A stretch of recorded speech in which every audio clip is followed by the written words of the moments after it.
I don't, thank you.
Alright, so there's this little button right here. And if I turn mute. And so I press it twice today, thinking that I was at 1, muting, and then 2, unmuting, and it's just being weird. Like maybe there's like an ant that's being crushed in there. I don't know what's going on. But anyways, welcome, Skip Alzheimer, 16mm films, AV Geeks. Microphone is on.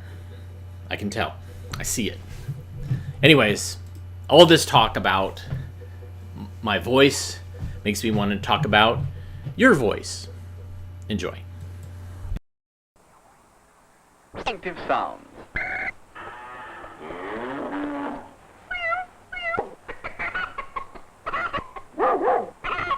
Dogs bark, chickens cackle, cats meow, cows moo, and roosters crow. But people talk. This is the instrument of song in all the languages of the earth. Come and get it! Kom je eten? You won't go on this below. Now come sit here while you leave us. Do not hasten to us adieu. This water is perfectly clear that the town's water system is... Have you ever heard anything awful in her life? It's not No. Ma lei non serve, lei questa roba non serve, a me non mi piace. Yes, for better or worse, human beings can talk. Con lei con questa roba che lei mi ha venduta, proprio non serve. Ricordate che tutta questa mercante è buona. It all starts here, behind the well-known Adam's apple. This organ is known as the larynx, or voice box. It rests on top of the windpipe and serves as a valve in the breathing mechanism. A doctor or other experienced person can observe the movement of the larynx with a mirror.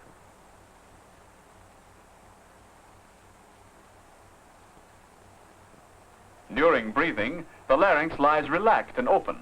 The open space is called the glottis. The folds on each side of the glottis are called the vocal folds. They can be brought together by conscious muscular movement to close the glottis and thus stop the passage of air. The process by which sound is produced is called phonation.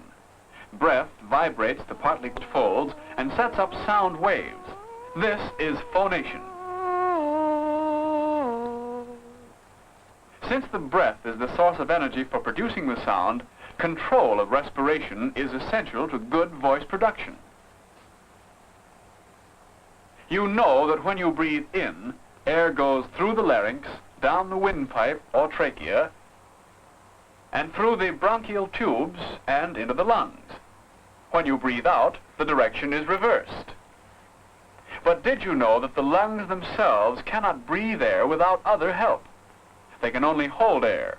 To breathe, you must change the capacity of the chest cavity. There are 2 movements that affect this capacity. The first of these is movement of the rib cage. Muscles attached to the lower ribs cause them to move in or out. The rib cage grows larger or smaller in accordance with the movement of these ribs. The second movement is the up and down movement of the diaphragm, a flat muscle that forms the bottom of the chest cavity. For inhalation, the diaphragm moves down and the lower ribs move out. When exhaling, the diaphragm moves up and the lower ribs move back. X-ray most clearly show this coordination of rib movement with movement of the diaphragm. It can be seen that the diaphragm movement causes the greater change in chest capacity.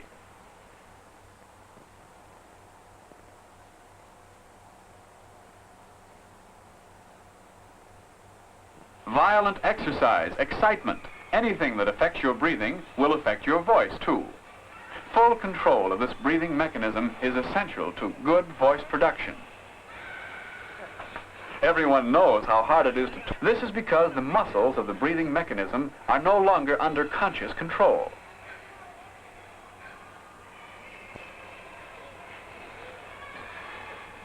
This apparatus demonstrates respiration and phonation.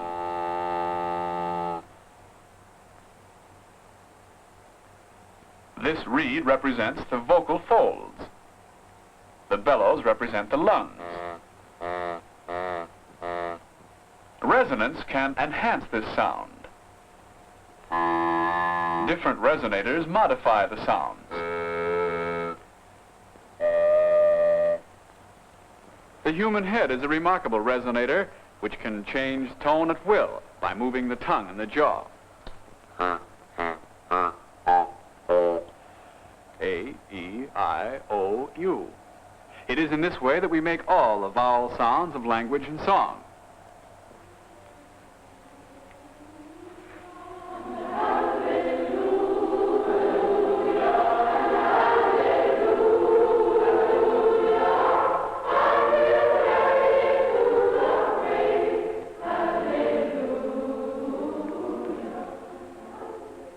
Three major resonating cavities are used to change tone quality. They are the mouth, the throat, and the nose.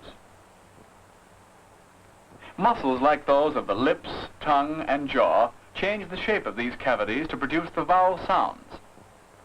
A, E, O, U. The chest also serves to support these vowel tones, but is not subject to muscular control.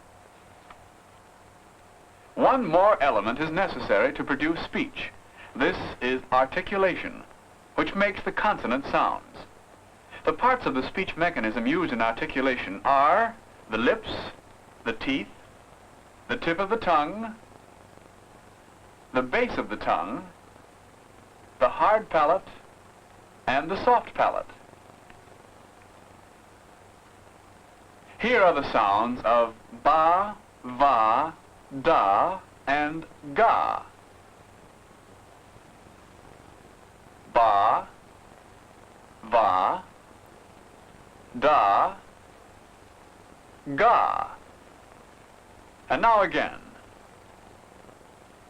Ba, va, da, ga. The rapidity with which the articulators can change from one sound to another is unique in human speech. It differentiates man's speech from animal noises. Exercises can greatly improve this ability to articulate and thus improve speech. Peter Piper picked a peck of pickled peppers. If Peter Piper picked a peck of pickled peppers, where is the peck of pickled peppers that Peter Piper picked? Peter Piper picked a peck of pickled peppers. If Peter Piper picked a peck of pickled peppers, where's the peck of pickled peppers Peter Piper picked? Peter Piper picked a peck of pickled peppers. Peter Piper picked a peck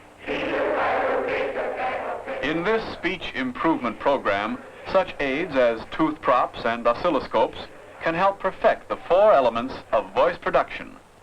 Respiration, which provides the energy, phonation, which produces the sound, resonance, which forms the vowel tones, and articulation, which provides the consonants. Well-chosen exercises such as these should be carried out according to a supervised plan. F-G-H-I-J-K-L-M-N-O-P. Oh, I see. Oh, I see. And I urge you fellow students to give your full... In singing, day in and day out practice has long been recognized as the only road to a cultivated voice which can interpret in all its beauty that fusion of poetry and music which we call song.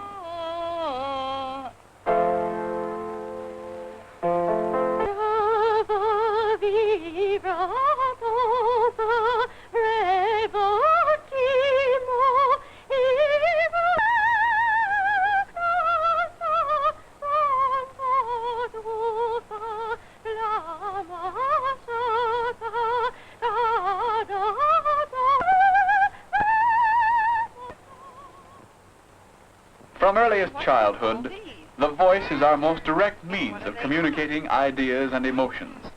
Thus, the four simple elements of voice production, respiration, phonation, resonance, and articulation, combine to produce a tremendous impact on the human mind, whether it is that of a child in nursery school or a statesman in world affairs. Not only to bring peace, what's important, to maintain peace and simple decency in accordance.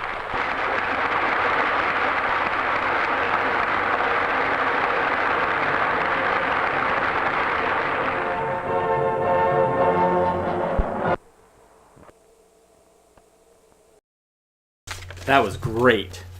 Holy cow. I think that was Centron. I'm not 100%. I didn't catch the ending there. But yeah, that was really quite awesome. What do I want to show next? I got so many choices here. This one's kind of interesting. My parents were had degrees in psychology and in social work, and I remember my parents had a book about interpreting kids' drawings, using them as guides to maybe diagnose, like, there's something wrong in the family, or this kid has some behavioral problems, or anyway, so this film is called Understanding Children's Drawings. Enjoy.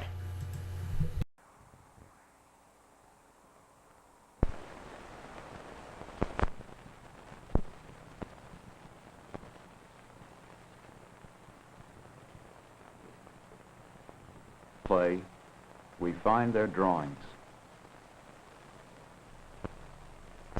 From his first primitive starring the important elements of art, which will enable every picture. Old. Drawing is like play, a natural language, and of course an art. At 3, there is no need to teach how to draw, just as there is no need to teach Bobby how to drive a car. He picks it up all by himself. The teacher provides the proper materials: big crayons, pure paints, large sheets of paper. Children are alert to rhythm and movement. Wherever rhythm occurs, it attracts their attention and appears in their work. In the movement of an arm, in the broad strokes across the page, in the turning of a wheel.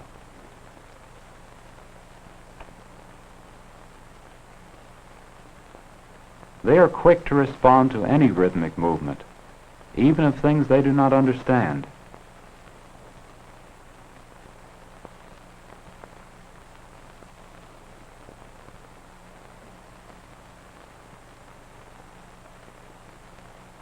Hannah, like many children, prefers brush and paint. She likes the wetness of the medium, for it's always fun to splash. There's great pleasure in the smearing and spreading of colors. It's like messing with mud pies.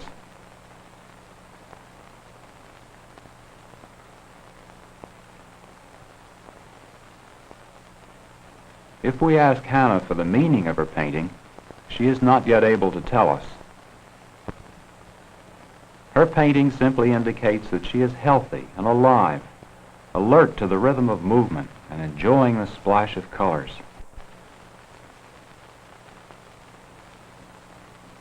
At 3½, many new elements are mastered. Paul holds the crayon firmly. The movement of his arm is more controlled. His strokes are much shorter.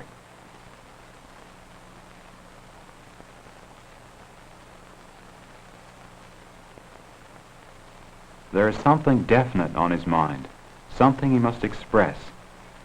But he will reveal the meaning of his drawing only if we urge him. Paul lives near the shore. His father is a sailor, and the movement of the sea is repeated over and over in his scribbles. For the rhythm of waves, he creates his own symbol. Up and down moves the sea. Up and down, up and down.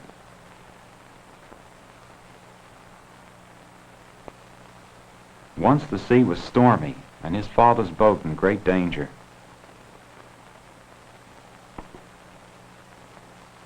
Not only scribbles portray children's impressions, dots also convey their feeling for rhythm. Each dot is a soldier who entered the village. The lines are the fences they built. And this is a letter to Father. Do you know what it means? Each mark stands for a word, just like Mother writes. There's rhythm in the twinkling of the stars. The dots are the stars, but it takes a stroke to make them twinkle, a dot and a stroke. An airplane circles in the sky. Around and around we go, round and round.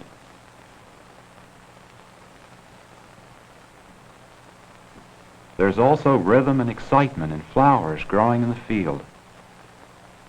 And again dots. A cat jumped from the table to the chair and ran away.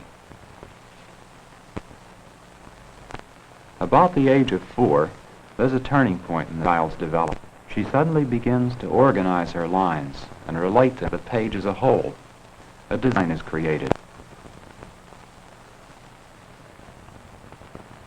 At the same time, she discovers the closed form, a line which closes upon itself. This is a very important step in her further drawing activity. Design and form are the elements of all art. Now the closed form opens the way to a more representative drawing. And at 5, the child has grown in his mental perception, and out of his daily experiences of touching and seeing, a picture image emerges in his mind.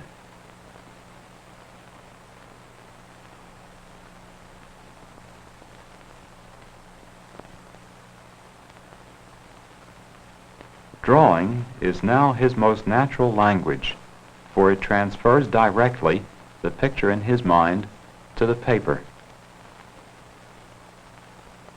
Drawing becomes an outlet for their new mental energy. It absorbs them completely.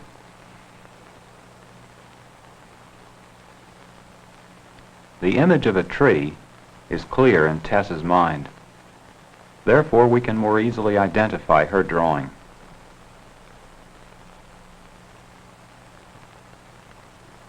Here is Uncle George's immense beard, which Judy loves to tug. Ellen was greatly impressed by the tiger at the zoo, but when she drew the bars across his body, she turned him into a game of tic-tac-toe. Danny knows exactly how to draw a house. Every house has a window and a door.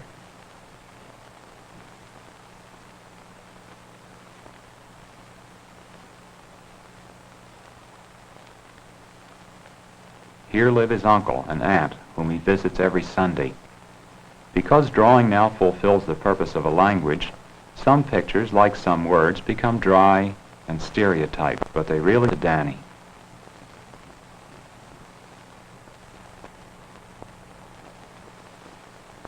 After he discovers the symbol for a certain form, he usually repeats it over and over.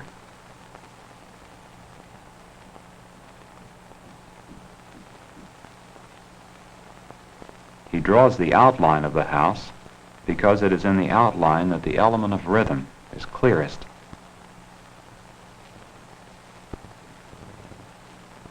Children copy from each other. Adds her own chimney. And should stereotype drawings. For the child, the ability to paint does not grow with mere deftness of the hand or copying standard forms. The ability to paint springs from the freshness of their impressions, their response to color, and above all, their imaginative vision.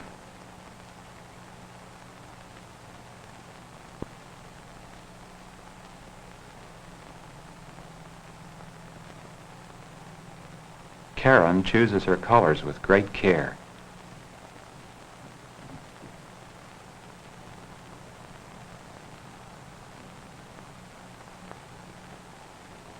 She develops her design as she paints.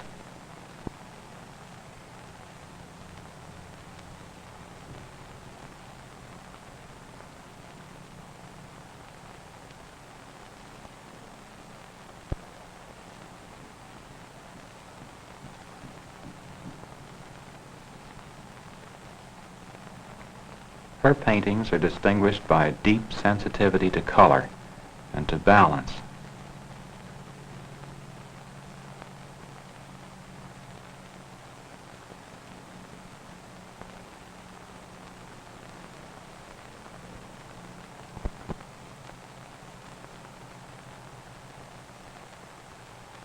When Karen paints a house, she stresses the elements of design and movement. She has preserved a strong feeling for rhythm from her earlier childhood.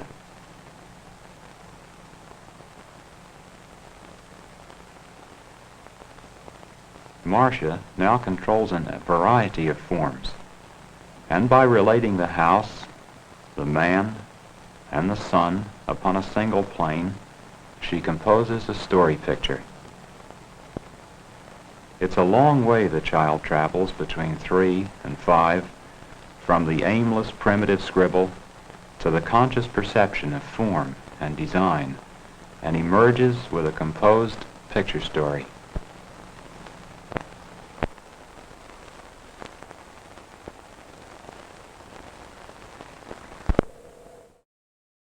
It's a very meditative narrator, just kind of talking about this and that this could mean this, and I don't know. It's really, it's very pleasant.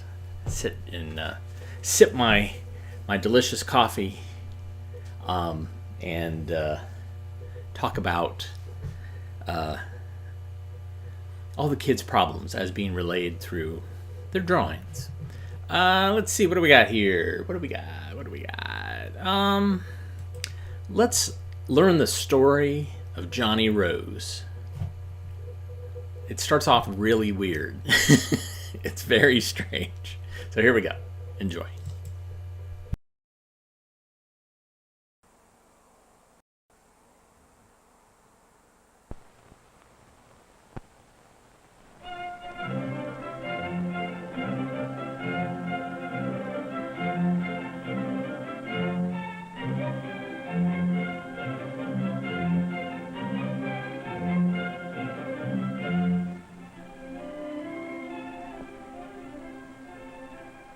Hello there.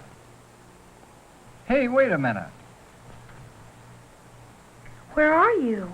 Here I am, right in this vase. Why, you're a rose. That's right. My name's Johnny. Johnny Rose. What's yours? And? Well, Ann, this sure is a nice house you have here. Never saw one like it before. The last house I lived in was a lot bigger than this. It had hundreds of windows so I could see the sun all day long. It was called a greenhouse. Of course, before that, I lived outdoors.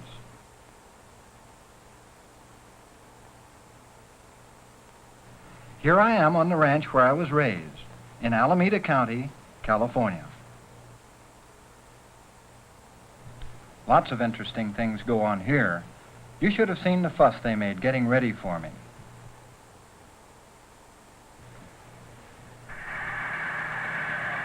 Long before I was expected, they started getting the land ready. First, they turned under a crop that was grown here just to build up the soil. These plants are full of vitamins and nutrients, and after they're buried for a while, the soil releases them for us to feed on a little bit at a time.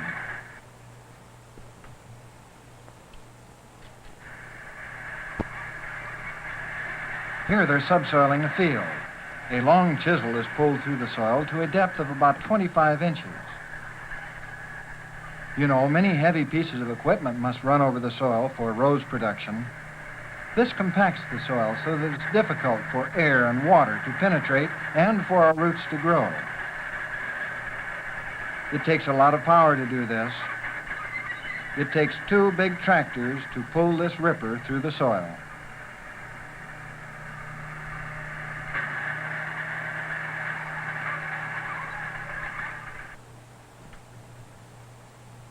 They give the land a good soaking to make it nice and mellow and easy to work into a fine seed bed for planting. After the soil has had time to dry out so tractors and machines can work on it, they go over the land with the disking machine. This is where the new plants will take root and grow, so extra care is taken to be sure that the soil is free of big lumps, clods of hard earth, and other things that might make it hard for a rose to grow. When the land is ready, the soil is fumigated and sprayed with chemicals to kill any insect or germ that might harm the young rose plants.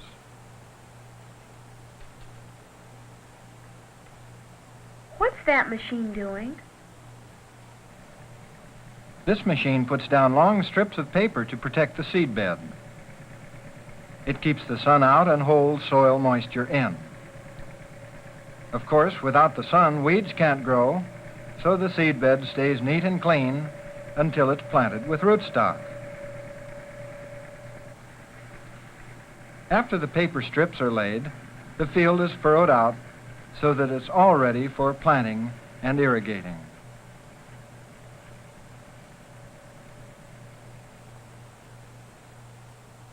This is what we call the mother block, where plants are raised to be used as the rootstock.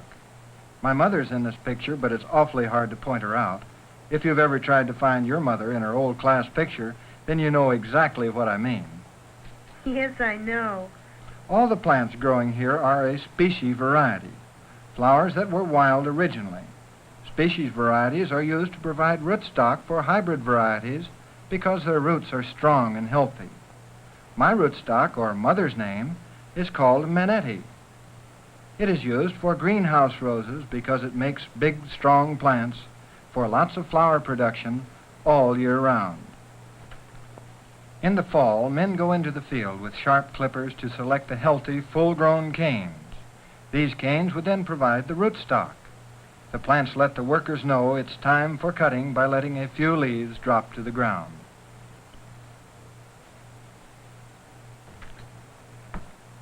After these canes are gathered, they're bundled together and taken to the shed to be made into cuttings. What are cuttings? Oh, that's what they call the canes after they've been cut into small pieces, ready for planting to make new plants. So they're easier to handle. In the shed, the long canes are cut into pieces about 9 inches long. When all the leaves are off, you can see there's a little bud where each leaf used to be. 2 buds are left at the top end so they can grow later on. After the buds are removed, the finished cutting is dipped to keep it free from disease.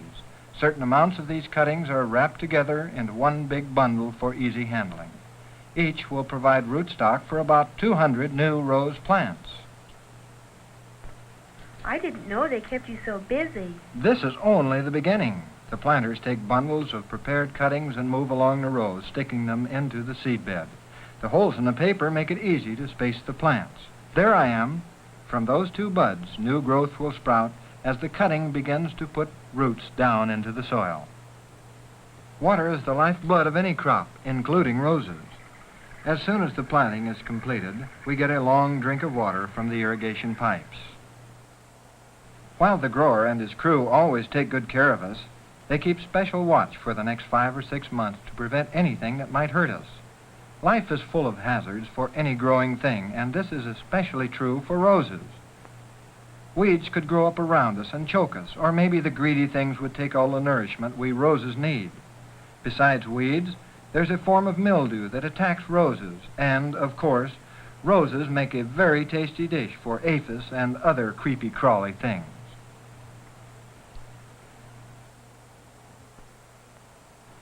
At the first sign of weeds or other volunteer growth that may try to use the food we roses need, the crew is right there to get rid of it. As they hoe, they also work air into the soil to help our newly formed roots.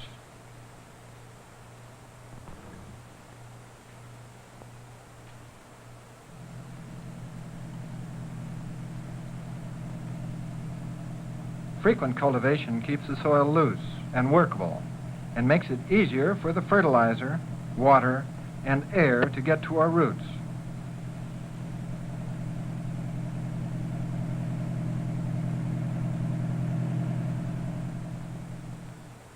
Finally, about May or June, the big day arrives. Our field of rootstock has taken hold and is growing vigorously. To maintain this vigorous growth, the soil is regularly fertilized.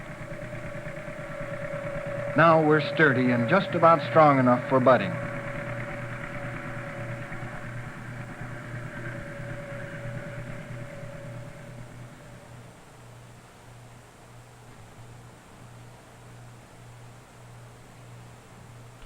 What's that man doing? This is my father's block where the buds come from. They pick only the biggest and the strongest stems to be used for budwood. These stems are called scions.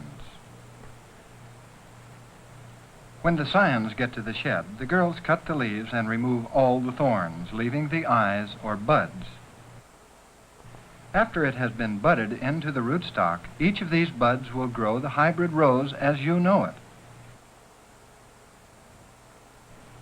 Thousands of scions of many different and popular rose varieties are prepared in this fashion each season.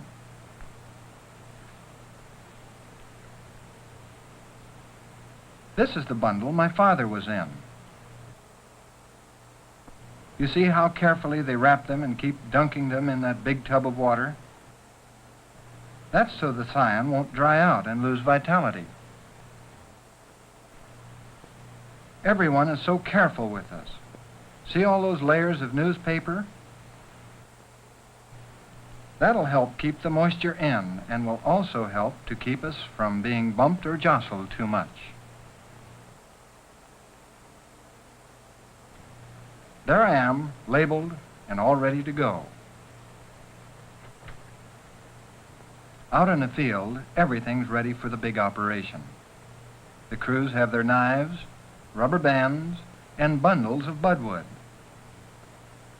This man is an expert. He has spent many years working at his trade. See how quickly he makes the cross-shaped cut, cuts a bud from the scion, and inserts it under the bark? There I am. It's hard to believe that I was ever that little, now that I'm full grown. Here comes the tire. He's fast and accurate, too. See how he wraps the cut with the budding rubber so I can't fall out, but leaves an opening so that I can breathe and see what's going on.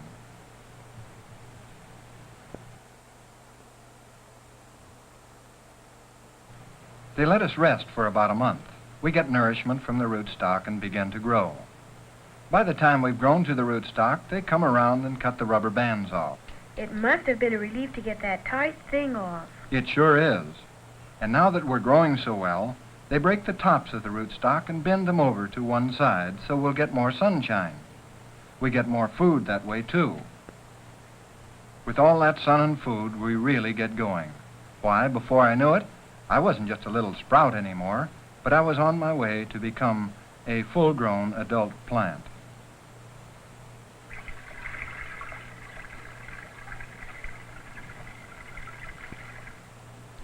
And always there is water, the liquid magic that enables us to combine air, sunshine, and minerals into a leaf or branch.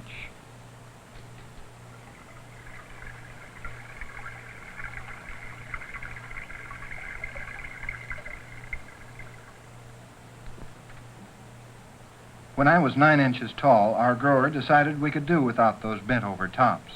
So he sent a crew to cut them off and pile them all together. This machine is a chopper. What an experience. They put our old tops in one end, it chops them up, and sprays them out the other.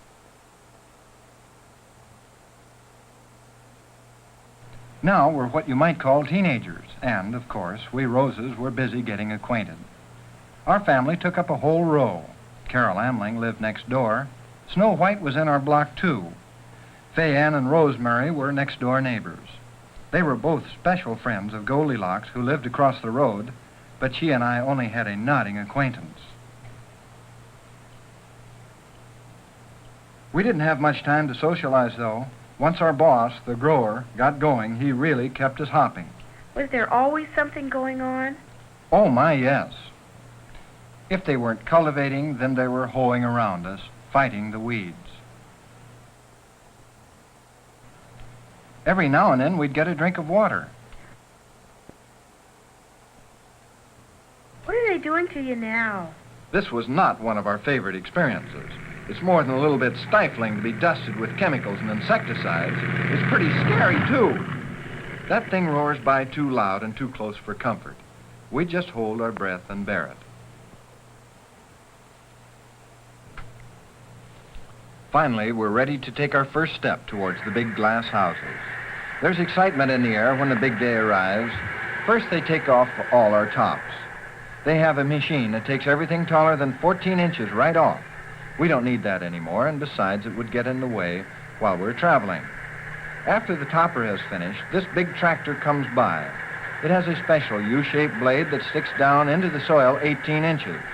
It loosens the soil around our roots and lifts us up a little.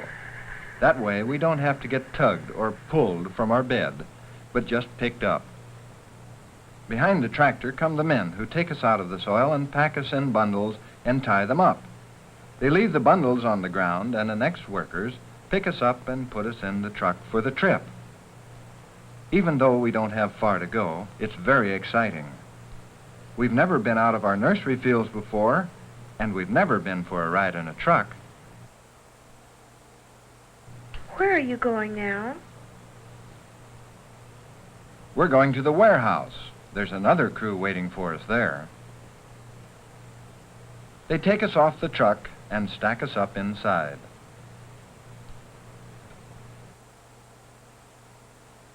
First, men with shears trim each plant. They remove all weak growth and any bad branches. Didn't it hurt? Nah. When we had our trim, we moved along to the graders. This is sort of like the end of the term in school. They have 3 grades, triple X, double X, and just plain X. Anyone that's unlucky enough to be just plain X is thrown away. From now on, all plants of the same grade stay together. The counter puts us together in groups of 50. Then we go for a dip in a tank full of a solution that keeps us healthy and disease-free while we're in storage. The packer takes us off the drain board and puts us in a case. There's room here for 400 plants, or 8 units of 50 plants. This case is a paper bag lined with polyethylene in a corrugated cardboard carton. Research men from the University of California Agricultural Extension Service and the United States Department of Agriculture worked with the grower to develop this new modern package. My, they certainly take good care of you. Yes, indeed. Then they seal us up and label the outside with our name, grade, and how many of us there are. Now we're ready for the trip to cold storage at San Jose. That's 25 miles away, but we go there because they have the best facilities around. Cold storage keeps us in a good dormant condition until the greenhouse grower is ready to plant us in his greenhouse. We generally don't stay in cold storage for too long. The whole operation is designed to keep us out of the soil for as short a time as possible. When the order comes in from the greenhouseman, off we go. And this time, it's a new adventure. Greenhouses, not just in California, but in all 50 states and Canada, need us in a hurry. So naturally, we're off to the airport to catch the first flight out.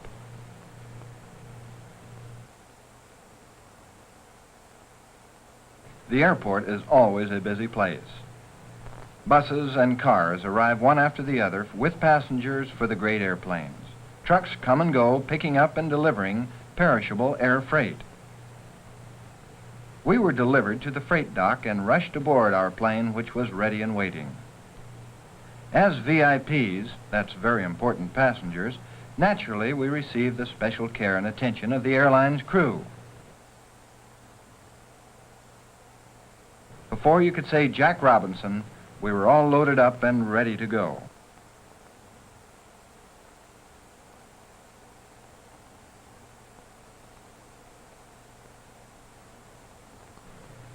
I'll bet you didn't know that roses could fly, but sure enough, some of us do.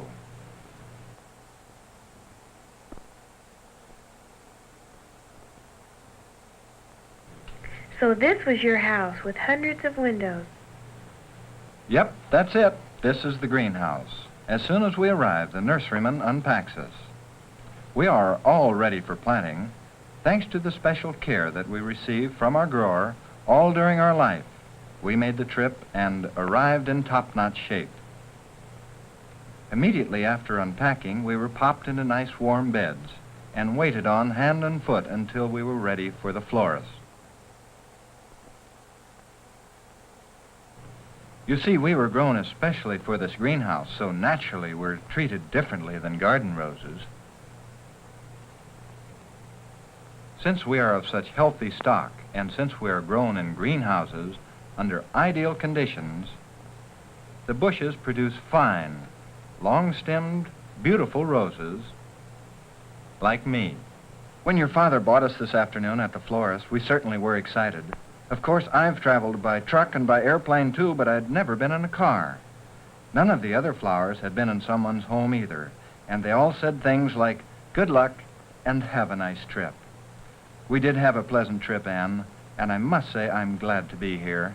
I'm glad you're here too, Johnny.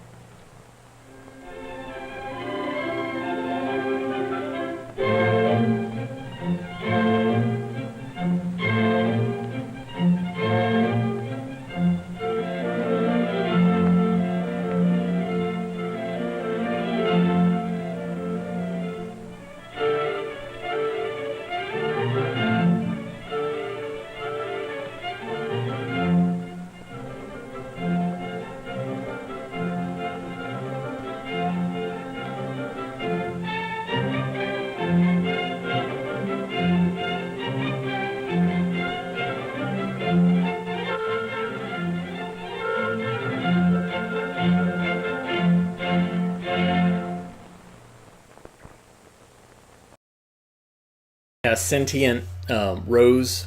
Yeah, I don't think so. I don't know if we want to hear what they have to say and get too attached to their lives, however fleeting they are.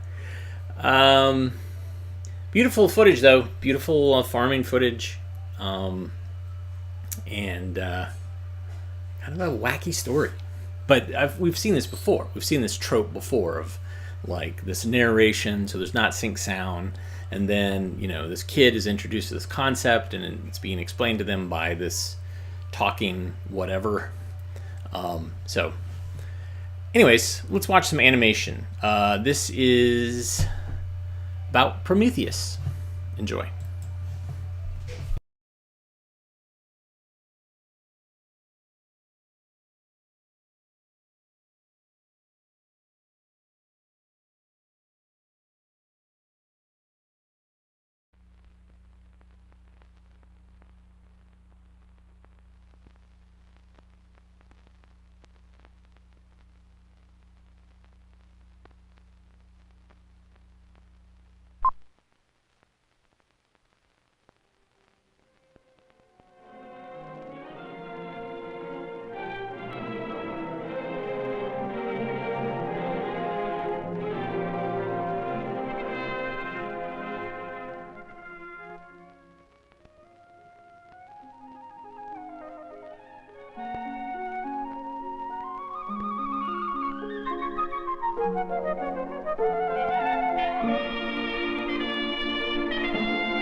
So much fuss over the sacred fire. I have to look after it. I must guard it. Yes, I will rush Hephaestus.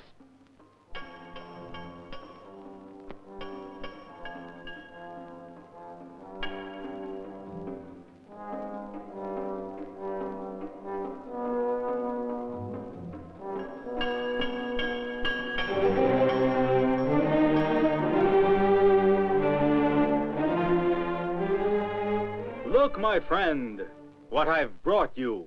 Ah, my friend Prometheus, you always have something new. What is it? I taught man to use stone, and that was not an easy job. But now, with the aid of stone, man can make a boat out of a log. Lash it to a stick, and he can plow the land. He can defend himself from beasts and... So you taught men, did you? Well, you better come and look and see what I did.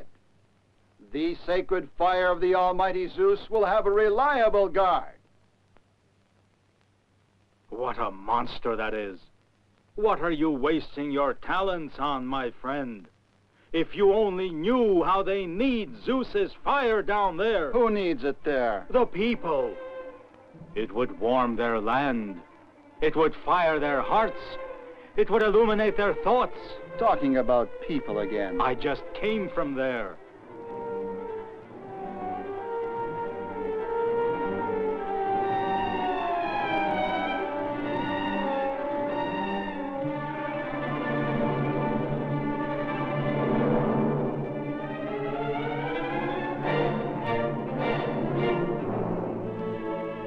Oh, God, give us fire. Give us warmth, oh, you God. To light their thoughts? Do you understand what you're aiming at? Why, if people will get the sacred fire, they will be like us, the gods. Who will be able to tell gods from people then? Can you imagine what a mix-up there will be? Oh, no. My bronze guard knows only one thing: obedience. And now imagine someone is stealing towards the sacred fire. Ah! Ah! Stop him! Help! Quick, he'll choke me! How? How can I stop him? The key! The key! Help! Turn the key! Ah!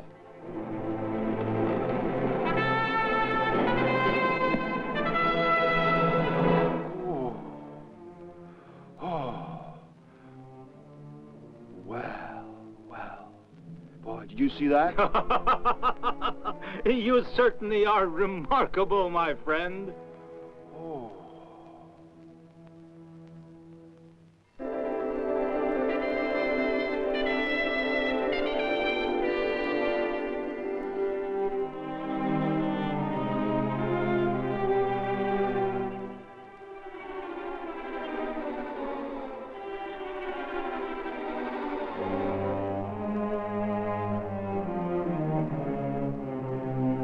Come what may, I'll help them.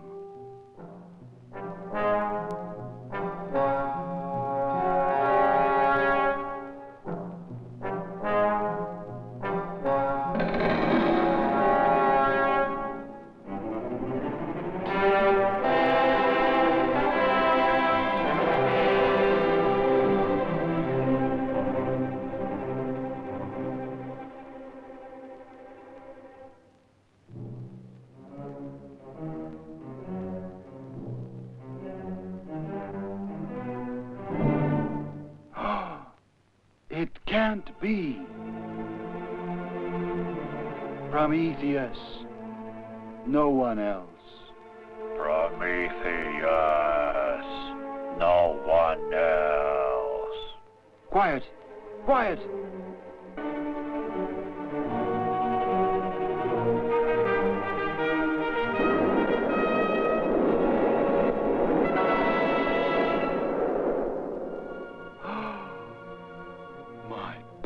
Creation. I'll console you, my son Hephaestus. You must find and punish the impudent one. But I can't. Prometheus is my friend. Have mercy on me, O Almighty.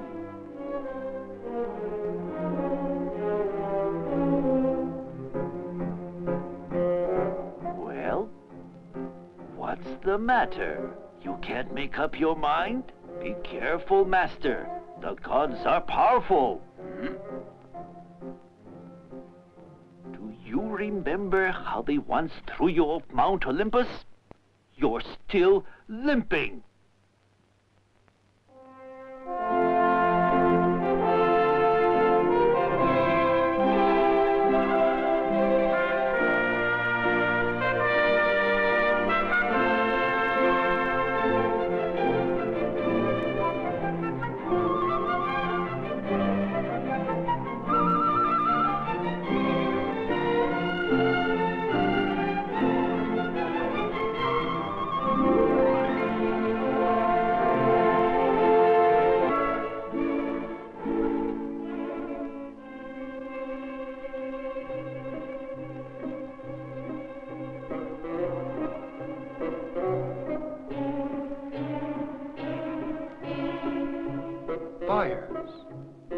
are fires everywhere. You must destroy them. All of them!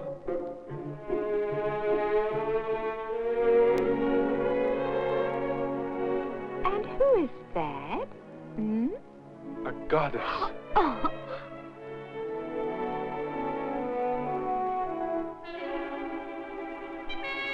Glad are you? You can't be compared to gods anyway.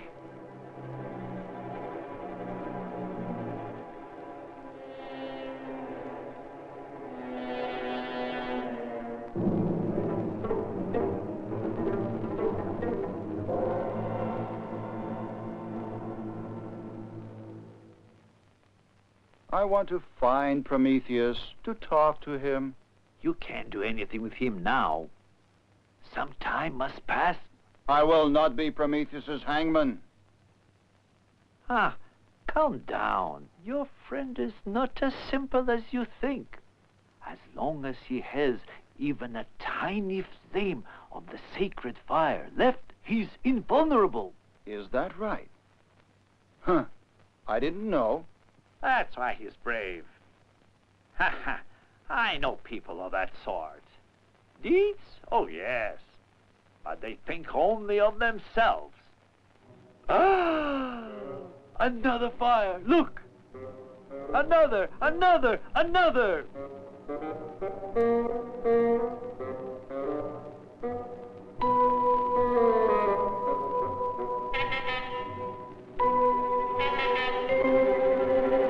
Come, help me! What's the use? Nothing can be done now.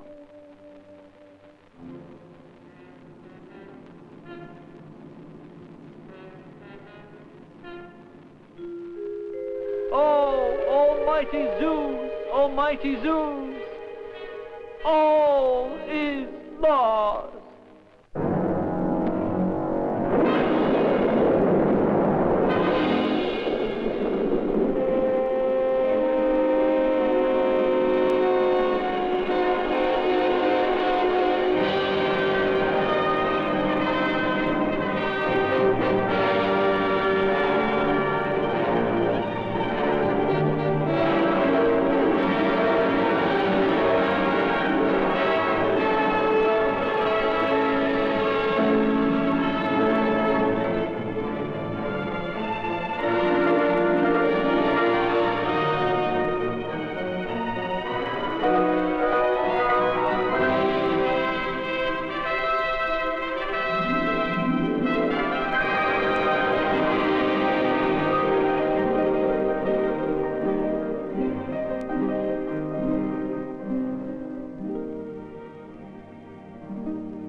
Too early, O God of gods.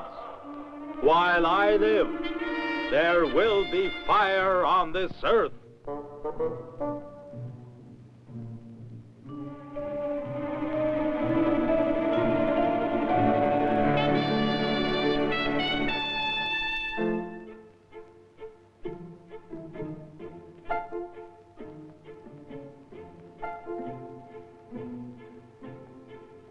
What did I tell you? Prometheus did leave a tiny little flame for himself. Anyone would do the same in his place. But now, we can't do anything with him, eh? Is that true? It's true. The fox.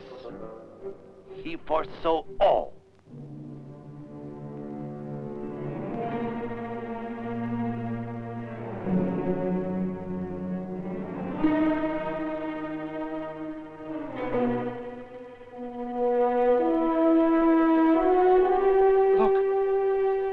Fire! We're saved!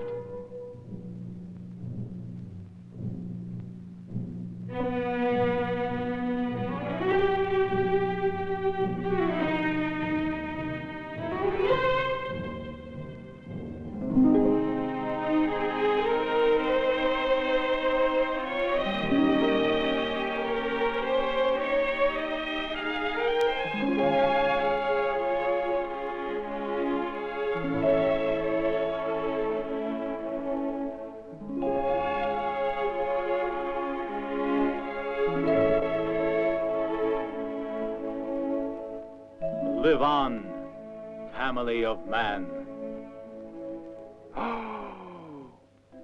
Now he will perish. Now we've really got him.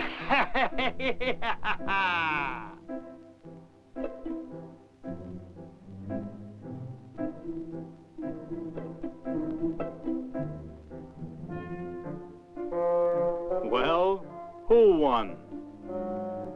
But you yourself, why did you ever do it? If you didn't understand that from the beginning, then you'll never understand it.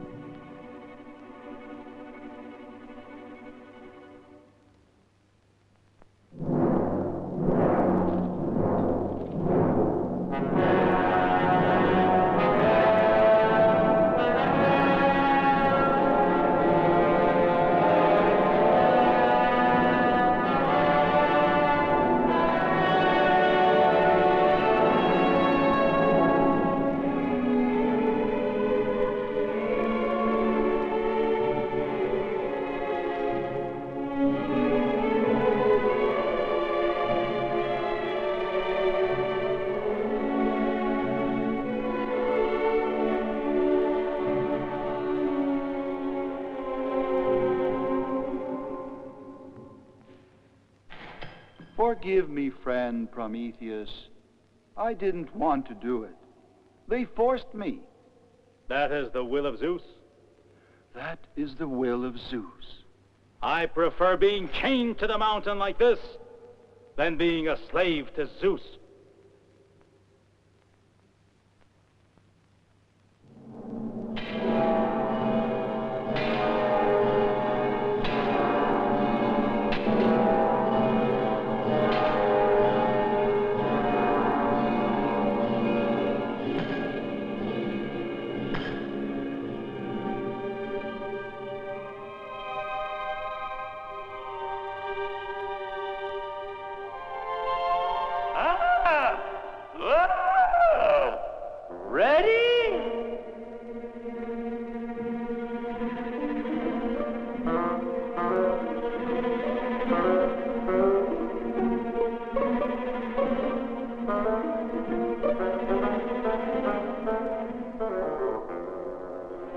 And now, tell me, in the name of what did you do all that? What secret reasons made you do it? Confess, and your fate will change for the better. Yes. Think of your destiny. Do that. Tell us what you were counting on. I wanted to help people. Ha! You want us to believe that? Tell the truth. Oh. Tell us. I wanted to help people. It's a lie. I wanted to help people. Oh, gods! You are unjust.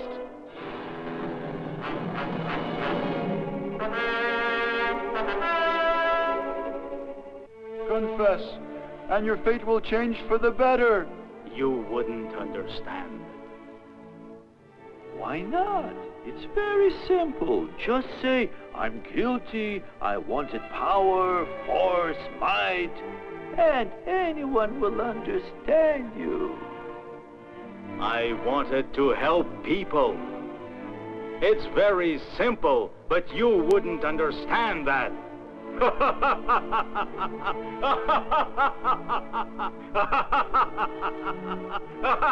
Just look, he's laughing at us. So that torture is not enough. Then I'll give you the most terrible punishment of all, oblivion.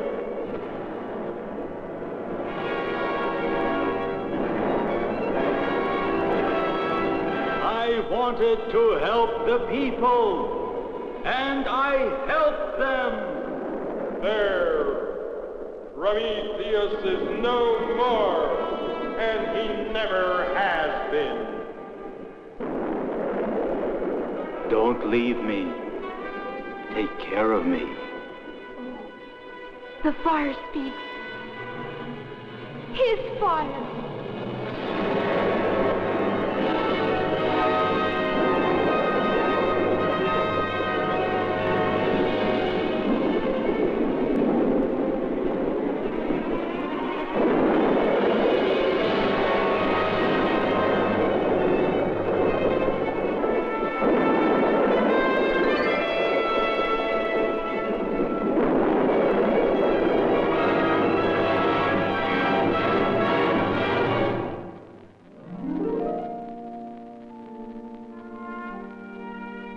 We saved your gift, Prometheus.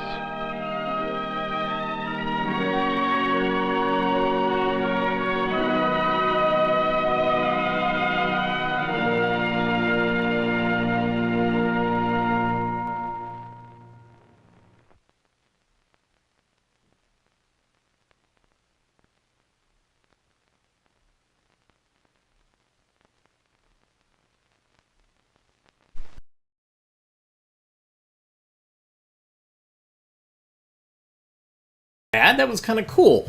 Was the animation Japanese or Chinese? I don't think it was Eastern European, but I could be wrong. I missed the credit, so maybe one of you can tell me. But thanks for watching today. Wide variety of different films. That's why I like doing this. So tomorrow I'm going to be at a conference, and so the show will be pre-recorded. Then it will be for the rest of the week. But I will be pre-recording, maybe each night. So I'll try to keep an eye on comments and things and keep it all very interesting for you guys. And maybe try to capture a little bit of what the conference is like. This is the Association of Moving Image Archivists. So a lot of my people, longtime friends who I haven't seen in a while. So... yeah, so I'll see you in the comments, though you won't see a live me. Thank you, Kevin, for the coffee. He went to ko-fi.com/avgeeks, and he another thing you can do is donate via Patreon at patreon.com/avgeeks, or go to our avgeeks.com site, and you'll see other things that we have online, and including our 24/7 channel. And that's a great way to look and see what we got. But thanks for tuning in. It's always great to see you guys, and I will see you soon. Bye-bye.